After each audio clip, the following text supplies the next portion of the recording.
Christmas Loaves and Fishes by Rainier Maharaj. On a Christmas Eve in homes everywhere, there is a quiet excitement.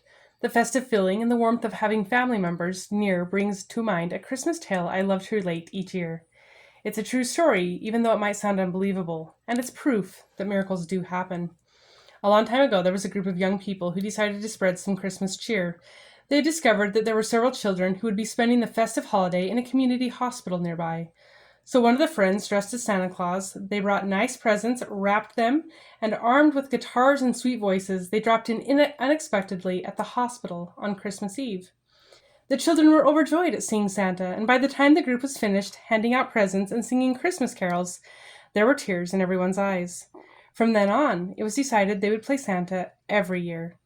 The following Christmas Eve, other patients were included in the rounds, and by the third year, the celebration was expanded to embrace some of the poor children in the neighborhood. On the fourth Christmas Eve, however, after all the rounds were made, Santa Claus looked into his bag and discovered there were a few extra toys left. So the friends mulled it over, trying to figure out what to do with them. Somebody mentioned that there were a few squatters' shacks nearby in which a couple of desperately poor families lived. So the group decided to go there, thinking that there were perhaps 3 families at most. But as they drove over the crest of the hill into this lonely area, it was around midnight now, the shocked group saw a large number of people standing at the side of the street. Much to their surprise, they were children, more than 30 of them. Behind them were not 3 shacks, but rows and rows of shabby squatters' dwellings. As the cars drew to a stop, the children came running up, shouting with joy. It turned out they had been waiting patiently all night for Santa Claus. Somebody, no one could remember who, had told them he was coming, although our Santa had decided to go there only moments before. Everyone was stunned, except Santa. He was in a panic. He knew he didn't have enough toys for all these kids. Eventually, however, not wanting to disappoint the children, he decided to give whatever toys he had only to the youngest, smallest children.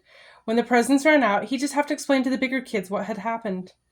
So moments later, he found himself perched on top of a car's hood as these 30 or more sparkling clean children, dressed in their best clothes, lined up in order of height, with the smallest child first, for their moment with him. As each anxious child approached Santa, dipped into his bag, with his heart heavy with dread, hoping to find at least one more toy. And by some miracle, he found one each time he dipped.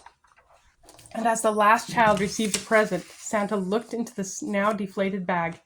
It was empty as it should have been 24 children ago. With a sigh of relief, he let out a hearty ho, ho, ho, and bade the children farewell. But as he was about to enter one of the cars, the reindeer apparently had the day off. He heard a child scream, "Santa, Santa, wait!" And out of the bushes rushed 2 little children, a boy and a girl. They had been asleep.